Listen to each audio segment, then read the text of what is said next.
Hey, what's going on? Today I'm going to talk about Testament's new album, Titans of Creation. It came out just a little bit earlier this year, and it, it continues pretty much where they left off with 2016's Brotherhood of the Snake.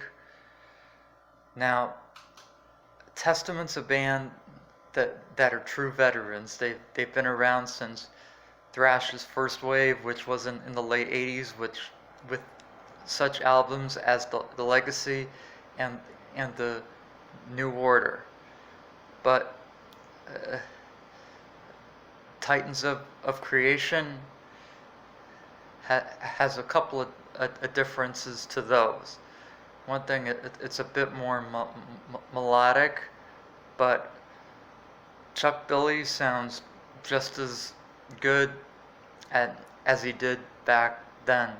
You know, many vocalists lose it as they get older, but not him. And this is a man who survived both cancer and the coronavirus, so you're quite a warrior, Chuck. All right. Now,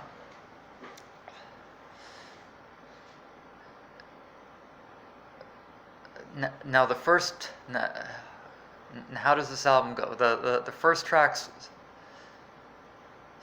starts off with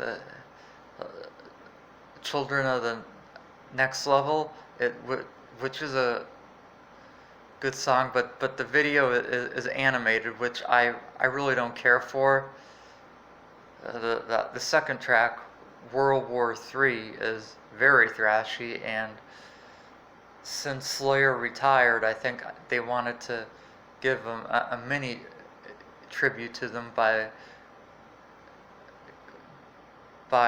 mentioning the lyrics "Rain and Blood" in their song. So I guess that was respect to Slayer, since Slayer retired. But now the third song I don't particularly care for as much. It's Dream Deceiver. Now now there's another band with a song of a similar title. I'm not going to mention it, but if you are any kind of a metalhead, you'll know it. It's one of the greatest songs I've ever written. So, but Dream Deceiver, not so much. It sounds like a traditional heavy metal band trying to go for a thrash sound that doesn't really work. The rest of the tracks are pretty consistent. You know, semi-melodic with again great solos by Alex. Alex is one of the better guitar players in thrash. There's a song, I believe it's the fifth track maybe, entitled City of Angels, which does not talk about LA or Hollywood, but rather a serial killer that stalked the area in the 1980s. So that's a good idea for a song. And then the album continues more with fantasy themes. Like there's a song about Osiris and which was an Egyptian god. As far as song lengths, they're between about 2.5 minutes to 6.5 minutes. And no song goes 7 minutes or more, which in the subgenre of thrash, super long songs don't really work.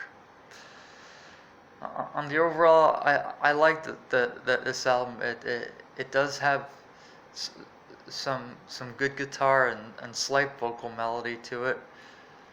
Chuck Billy still roars as always, but they don't get too melodic, and at the same time they don't go super ultra thrashy like, say, Creator from Germany does, or even like Slayer did on many different albums. So on the overall, I give this album a 23 out of 30, which is a good score. Anything above 20 is, I consider very good. So I recommend you get this album, or at least get a chance to listen to it. Thank you very much, and you all have a good day now.